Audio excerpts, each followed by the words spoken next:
né? Mais uma vida aí sendo apresentada ao Senhor. E eu queria que você acompanhasse comigo carta do apóstolo Paulo aos Gálatas, capítulo de número 5. Como você vê, hoje é ceia, a Santa Ceia do Senhor. E ceia é um dia que nós fazemos tudo em memória do Senhor. É o dia que nós lembramos do sacrifício que Cristo fez por nós. E nós temos o costume de falar sobre esse sacrifício. E nós estamos numa série de mensagens sobre o fruto do Espírito. E eu quero embasar esta série de mensagens, essa mensagem hoje da ceia, falando do fruto chamado amor. E quero trazer esse amor para aquilo que Cristo fez por nós, porque não existe maior amor do que o que Cristo fez por nós. Não existe uma referência de amor, se assim podemos dizer, maior do que a morte de Cristo na cruz. Gálatas, capítulo de número 5, versículo de número 22. Gálatas, capítulo de número 5, versículo de número 22, diz assim: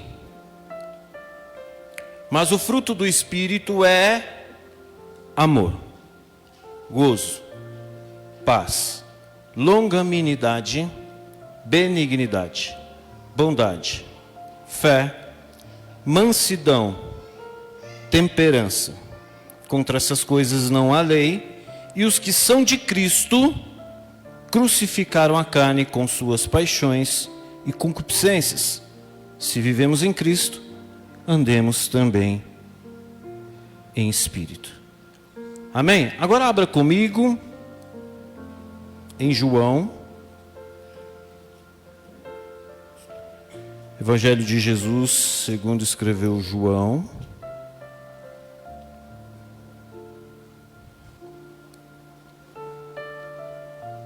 capítulo de número 3.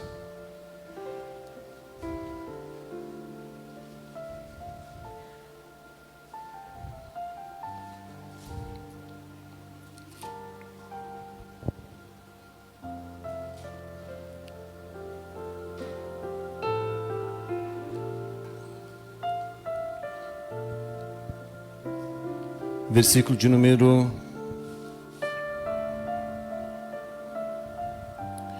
16.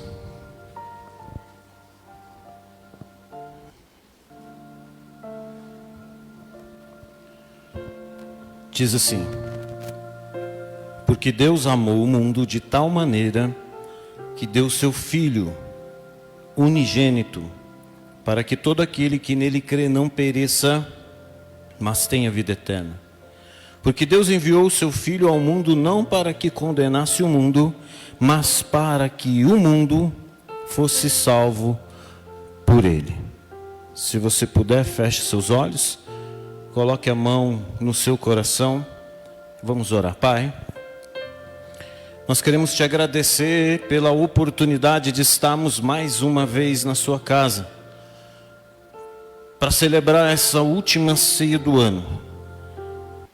Não podemos dizer outra coisa senão até aqui o Senhor nos ajudou. Até aqui o Senhor esteve conosco, até aqui o Senhor nos conduziu, até aqui o Senhor nos ensinou, até aqui o Senhor nos capacitou, até aqui o Senhor nos corrigiu, até aqui o Senhor nos levantou, até aqui o Senhor cuidou de nós, cuidou de tudo, cuidou da nossa casa, da nossa família, da nossa igreja, cuidou do nosso coração quando estávamos angustiados, tristes, abatidos, com vontade de desistir. O Senhor segurou em nossas mãos, nos levantou, o Senhor cuidou de nós, o Senhor nos conduziu e nos trouxe até aqui, porque o Senhor nos ama. Aleluia. Obrigado pelo seu amor, papai. Obrigado, Senhor, pela tua presença aqui nesta noite.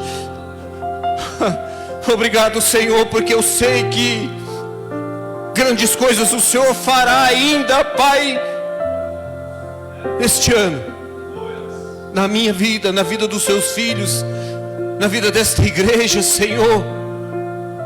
Pai, a palavra é sua, a igreja é sua, nós somos seus. E o Espírito que habita neste lugar é o teu Espírito. Então conduz essa reunião. Usa, Senhor, o teu servo, a minha boca.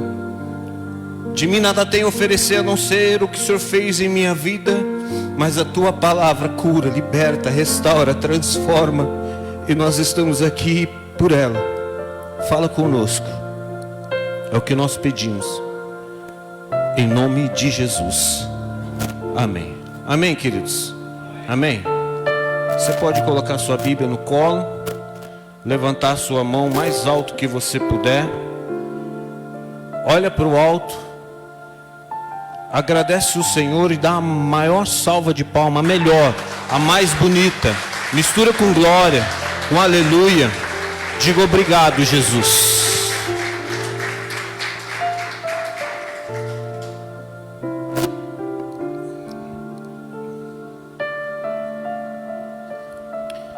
Graças a Deus. Queridos, o texto que nós falamos, que nós acabamos de ler, ele fala sobre o amor de Deus por nós. Ele fala do amor de Deus à sua criatura. Veja, ele não fala do amor propriamente dito, simplesmente para aqueles que creram, que aceitaram e que vivem um caminho na presença do Senhor. Não. Ele fala de um amor por toda a sua criação, por toda a humanidade. Ele diz que Deus amou o mundo. Ele não diz que Deus amou os escolhidos. Ele não diz que, Senhor meu Deus, ele não diz que Deus amou os pastores. Ele não diz que Deus amou os profetas. Ele não diz que Deus amou os crentes. Ele não diz que Deus amou os católicos. Não, ele não diz que Deus amou somente aqueles que creem nele. Não, ele disse: Deus amou o mundo. Independente se o mundo está corrompido, independente se o mundo está caído, independente se o mundo está levantado, independente da situação que vive o mundo, a Bíblia diz que Deus amou o mundo, que deu o seu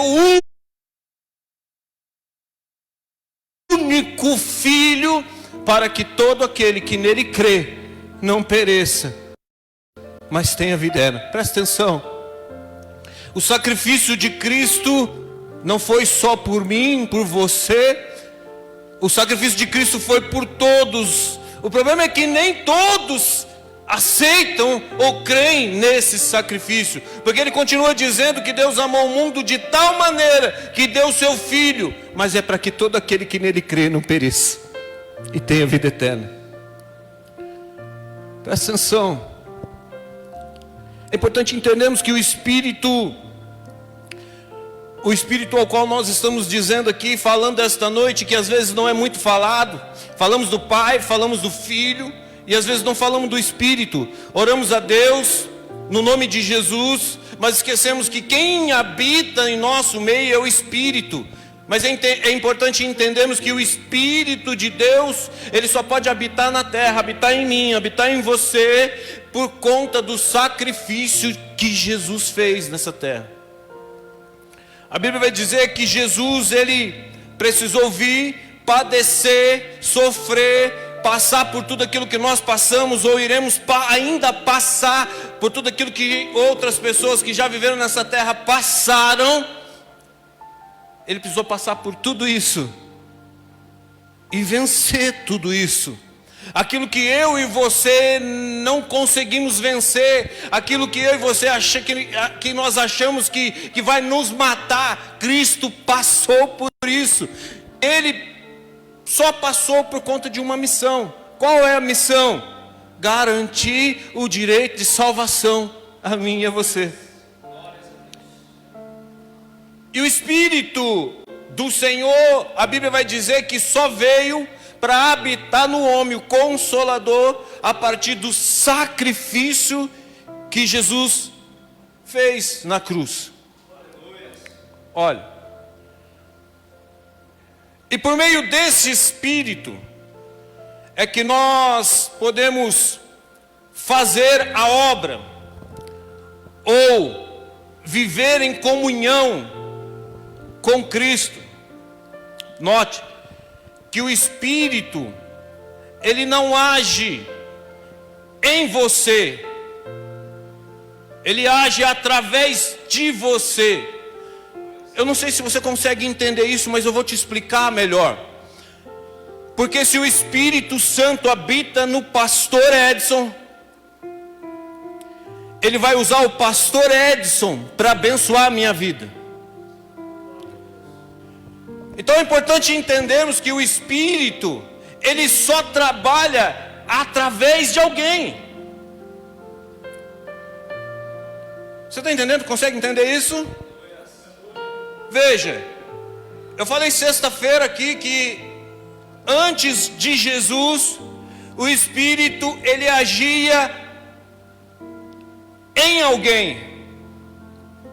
Aliás, através de alguém. O Espírito soprava no ouvido, as pessoas andavam, ouviam Deus, porque era o Espírito de Deus dizendo o que os profetas, os homens e mulheres de Deus precisavam fazer, mas eles não estavam neles, eles andavam com eles. Notem que quando Jesus passou na terra, ele andava com os discípulos, ele estava numa tempestade, depois da ordem aos discípulos dizendo: passemos para o outro lado. Então no meio do mar, uma tempestade se forma, grandes ondas, ventos, tempestades, ao ponto de derrubar o barco. E quando eles não sabem mais o que fazer, alguém vai até Jesus e diz: Jesus, não importa que pereçamos. Jesus então diz: homens de pouca fé, levanta, dá ordem ao mar, dá ordem ao vento, e tudo se acalma, e tudo se faz bonança. E alguém vai dizer: quem é esse que até o vento e o mar obedece? Eu te digo quem é esse. Esse é o Emanuel, o Deus conosco, que não habitava neles, mas estava com eles. Então quando Jesus estava na terra, era Deus com eles, mas quando Jesus morre naquela cruz, o Espírito Santo vem. Agora não é só Deus com eles, mas é Deus neles. Aleluia. É por conta do sacrifício de Cristo que nós podemos dizer que o Espírito Santo pode habitar em nós. Eu estou fazendo essa introdução para você entender a importância do sacrifício de Jesus para as nossas vidas. Veja, a Bíblia fala que Deus amou o mundo, é um amor incondicional, um amor que só Ele pode sentir. Por mais que nós queiramos, nós nunca vamos conseguir sentir esse amor. Eu costumo dizer que o único amor parecido com o amor de Deus é o amor de uma mãe, porque quem mais daria a vida por um filho a não ser uma mãe? Uma mãe dá a vida, dá o coração, dá o que preciso for para que o filho esteja bem. Foi o que Deus fez. Deus amou o mundo. Ele olhou e disse: o mundo não pode perecer. Eu amo demais esse mundo. Eu vou dar o meu filho, o meu único filho, para morrer, sofrer, padecer, para que eles vejam o quanto eu os amo.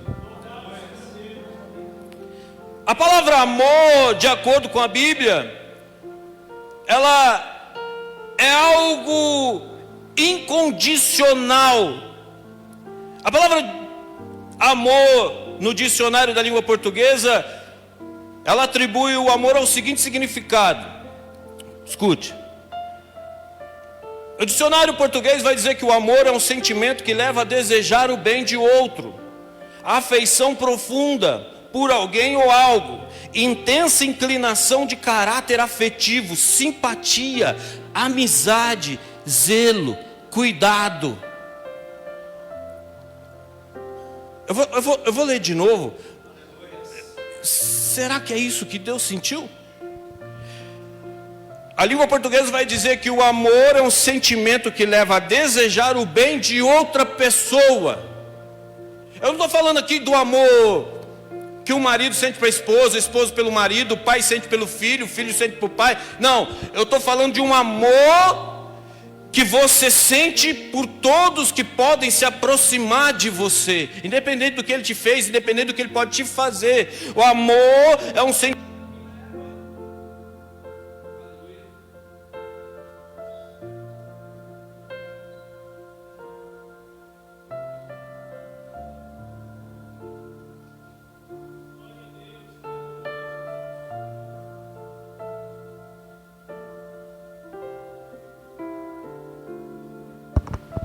Desculpa, queridos.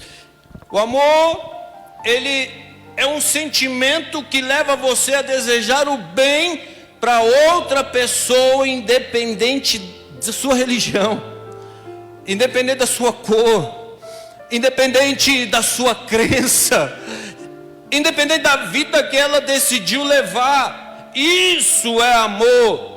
Porque ultimamente nós vemos pessoas dizendo que ama somente aqueles que fazem a mesma coisa que eles fazem, ou que vivem a mesma vida que eles vivem, ou que creem somente naquilo que eles creem.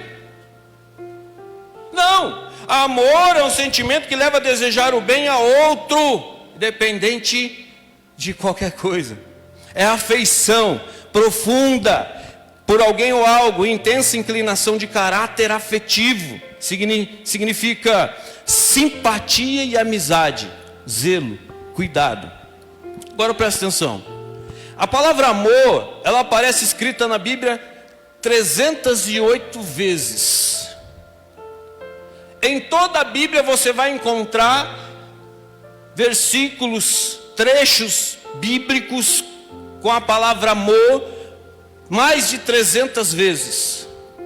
Já a palavra ódio aparece apenas 87 vezes. Por que será que a Bíblia ela enfatiza mais de 300 vezes o amor e somente 87 vezes?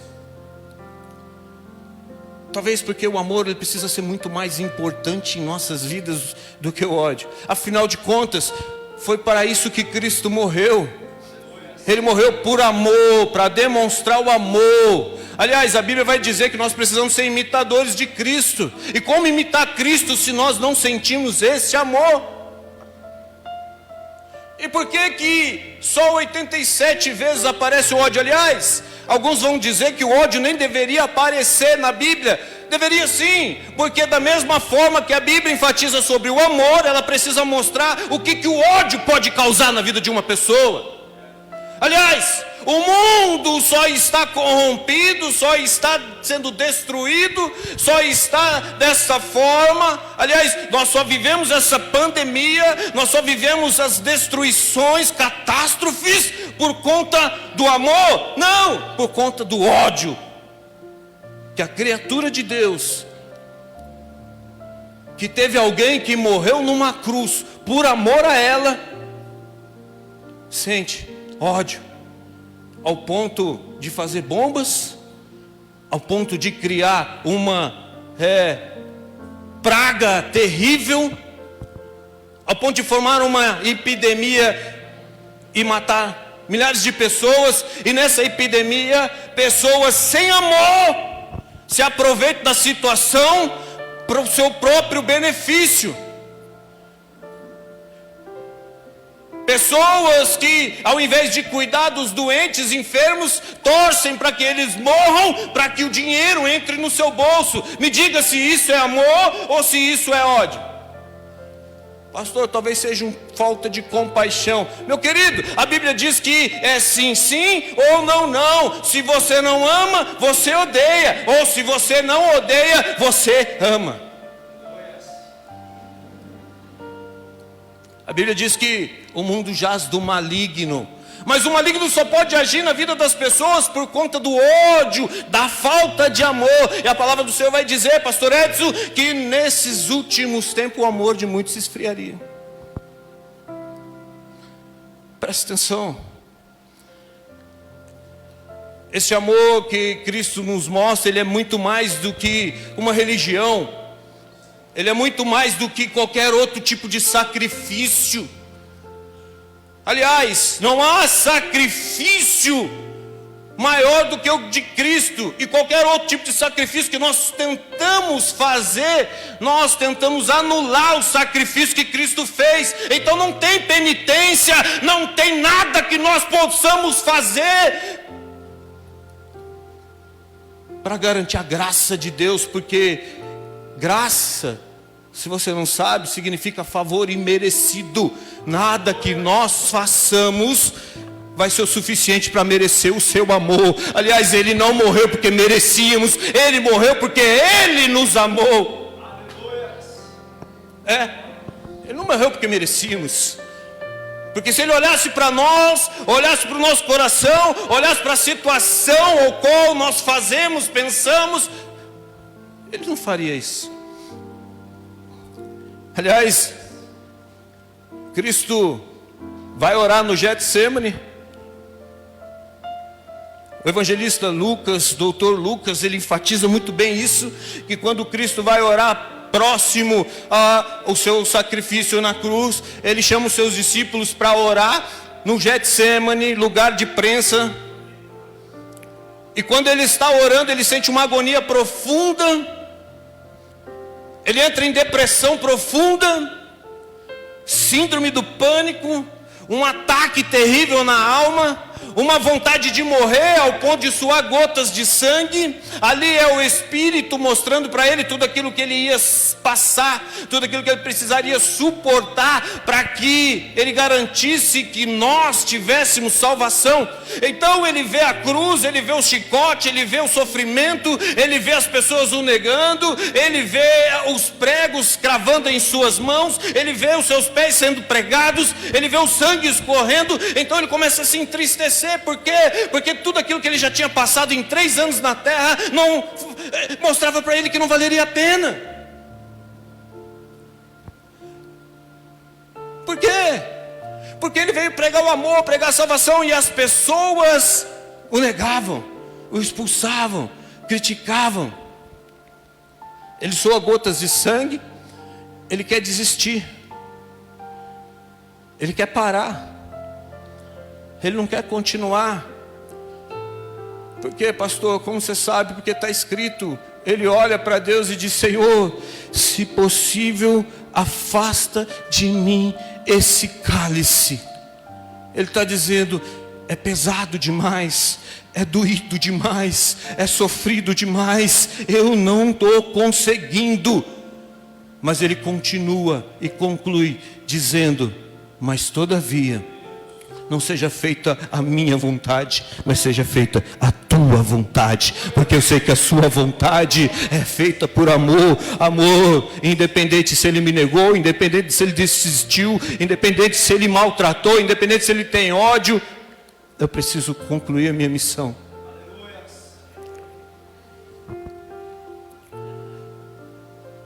Mateus capítulo de número 9, versículo 3, não precisa abrir para a gente ganhar tempo. Ele vai dizer o seguinte: ele vai dizer que Jesus não quer sacrifício, mas sim misericórdia. Ei, Jesus está dizendo aqui: não preciso dos seus atos de sacrifício, porque o sacrifício que eu fiz por você já valeu por tudo. Então, independente do que você passe, independente do que você faça, só olhe para a cruz. Só olhe para o que eu fiz por você. Você não precisa fazer nenhum tipo de sacrifício. Você só precisa crer. Você não, eu vou falar de novo. Você não precisa fazer nenhum tipo de sacrifício, a não ser crer. E se você crer, você vai adorar. Se você crer, você vai o buscar. Se você crer, você vai temer. Se você crer, você vai obedecer. É isso. Esse é o sacrifício que Ele quer. Aliás, Ele diz: eu não quero sacrifício, eu quero misericórdia. Agora preste atenção no que significa misericórdia. Misericórdia significa sentimento de dor e solidariedade com relação a alguém que sofre uma tragédia pessoal ou que caiu. Presta atenção, eu vou ler de novo. Sentimento de dor, misericórdia significa sentimento de dor e solidariedade com relação a alguém que sofre uma tragédia pessoal ou que caiu em desgraça. Misericórdia significa dó, compaixão, piedade. Parece que quando a gente busca entender o significado de alguma palavra, parece que as coisas começam a encaixar melhor em nossa mente. Porque muitas vezes a gente olha e fala assim: Jesus, Ele não quer sacrifício, Ele quer misericórdia. Mas afinal de contas, que tipo de misericórdia que Ele quer? Ele quer que nós tenhamos misericórdia dEle? Não, Ele quer que você tenha misericórdia de outros, ou de alguém. A mesma que Ele teve comigo, com você, é o que Ele espera que você tenha com outros. Veja, misericórdia, sentimento de dor. Ele sentiu dor na cruz do Calvário. Por quê? Para que você não precisasse sentir a dor que Ele sentiu. A única dor que Ele quer é a compaixão do seu próximo.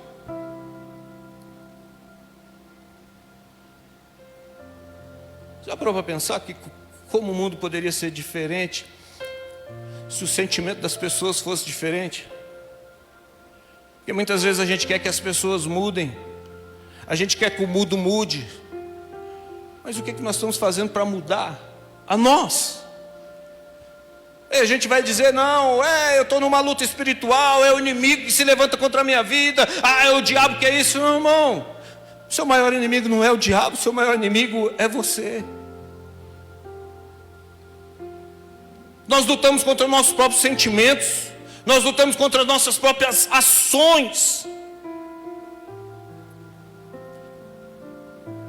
Misericórdia significa ato concreto de manifestação desse sentimento, como o perdão, a indulgência, a graça, a clemência. E o sacrifício de Cristo na cruz nos mostra o amor do Pai, o amor do Pai de ter dado o seu Filho para morrer por nós, o amor do Filho de ter aceitado essa missão, de passar por tudo isso, de sofrer tudo isso em carne, para dizer para você que é possível sim suportar esta dor. Aliás, Jesus Cristo suportou a dor e foi um vencedor. E você precisa entender que para ser vencedor, você precisa vencer a dor, porque só é vencedor quem vence dor. Aleluia. Aleluia.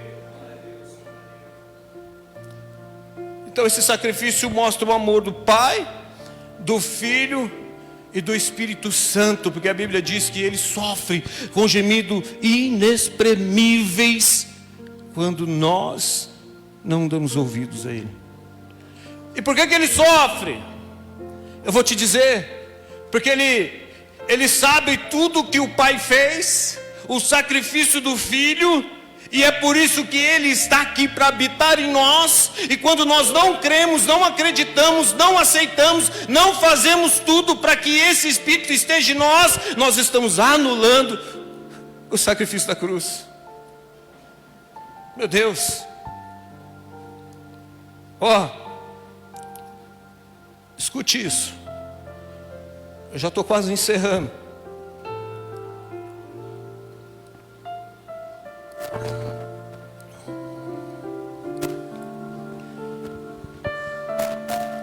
Todo criminoso,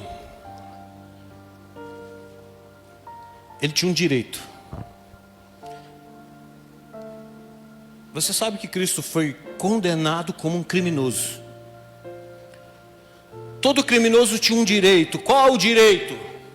Ele tinha um direito de ter uma cruz confeccionada com o seu tamanho. Eu quero que você entenda isso. Eu quero que você preste atenção. Todo criminoso tinha o direito de ter uma cruz confeccionada com o seu tamanho. Ou seja, eles confeccionavam a cruz, mediam os braços abertos do criminoso e sabia onde seria o cravo, o prego, que ia ser pregado.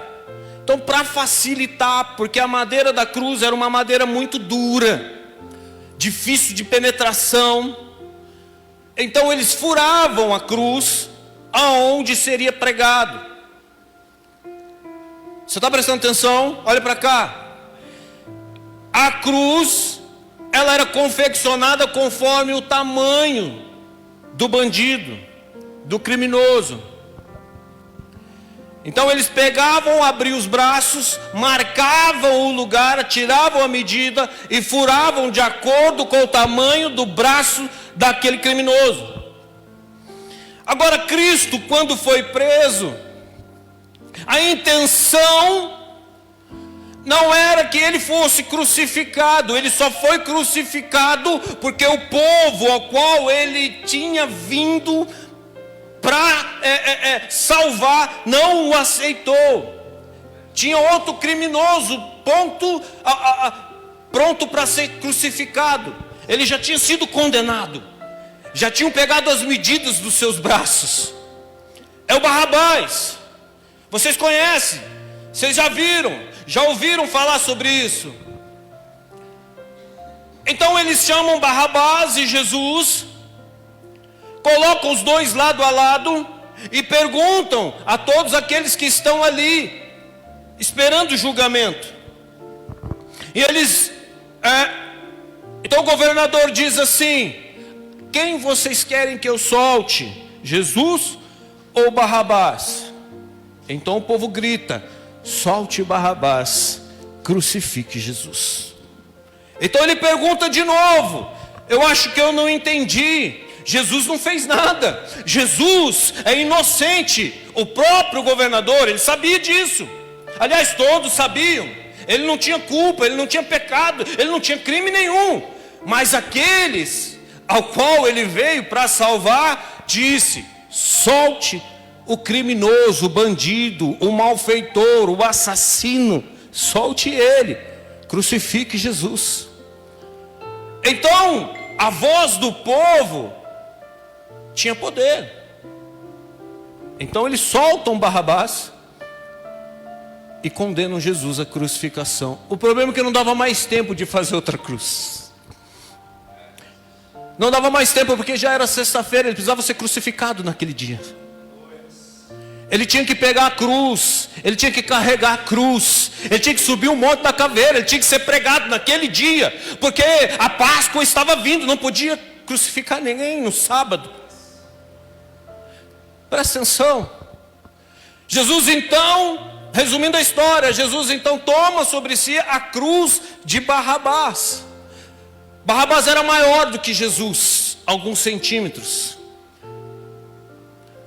Historiadores vão dizer que Barrabás tinha por volta de 1,90 m, Jesus por volta de 1,75 m. Então Jesus começa a carregar, o sofrimento já começa ali, em carregar uma cruz maior do que aquele que ele podia suportar. O peso já era maior. Ele não estava carregando você precisa entender isso. Ele não estava carregando a cruz dele, ele estava carregando a cruz de um criminoso, ele estava carregando a cruz de um assassino.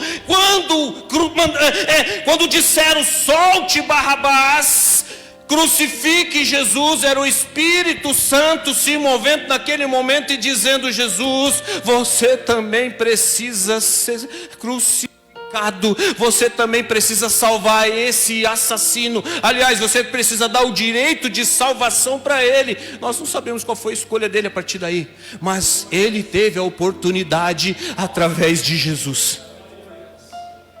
Jesus carrega a cruz de Barrabás. E quando chega no Monte da Caveira, ele é deitado no chão, em cima da cruz. Os soldados puxam o seu braço. De um lado, esticam, amarram. Outra coisa que você precisa saber é que mão no hebraico, ela não é somente aqui da palma para cima até os dedos. No hebraico a mão vai dizer que começa aqui no punho. Então ele foi pregado aqui. Puxaram a sua mão, pregaram no punho, na junta da mão, para que não se soltasse. Porque se prega no meio da mão, rasgaria. Por quê? Preste atenção. Pregaram na junta da mão de um lado. Quando foram pregar do outro lado, não alcançou. Por quê? Porque a cruz não era dele. Ele não merecia estar ali. Não era para ele estar ali. Eu quero que você feche seus olhos. Eu quero que você feche seus olhos e imagine comigo essa cena. Pregaram de um lado a mão de Jesus. Pá! Pá! Pá! O cravo atravessou o seu braço, o sangue começou a escorrer e ele não deu um grito sequer. Agora olhe para cá. Quando esticaram o outro braço, não alcançou o furo. Então alguns dos soldados teve uma ideia, Paulo. Pegue uma corda, amarre na sua mão e vamos puxar. Por quê? Porque o tempo está acabando e nós precisamos crucificá-lo. E se nós formos furar fora do buraco que nós já fizemos, do furo que fizemos, nós vamos ficar aqui o dia inteiro. Não vai dar tempo. Vamos puxar. Puxar o braço de Jesus, pastor, até se deslocar o ombro. Historiadores estudiosos vão dizer que o braço de Jesus se deslocou mais ou menos 12 centímetros, até chegar no furo. E então a sua mão foi pregada. Imagine sua dor. Porque a gente começa a olhar para Jesus sofrendo com os braços abertos, mas o que ele passou antes? Pregaram Jesus, levantaram Jesus, e ele não disse uma só palavra. Quando Jesus está pregado com os seus braços abertos, sangrando, sofrendo, desfalecendo, fraco, o seu semblante cai, porque ele perdeu muito sangue, tem hemorragia nos pulmões, não consegue respirar direito, ele está sofrendo, está doendo, mas ele não disse uma só palavra. Quando de repente alguns soldados olham para lá e dizem assim: ei Jesus, tu não és o Filho de Deus, como disse, se fosse já descia da cruz, mostra que tu tem poder, desce daí, mentiroso. Escarneciam de Jesus, a palavra disse. E ele não disse uma palavra. Cuspiram nele, xingaram ele. Jesus está com a cabeça abaixada, porque ele está fraco, como um perdedor, como alguém que perdeu, como alguém que não tem mais força para continuar, e não diz uma palavra, e as pessoas começam a dar risada, a rir dele, quando de repente ele começa a levantar, estufa o peito, levanta a cabeça,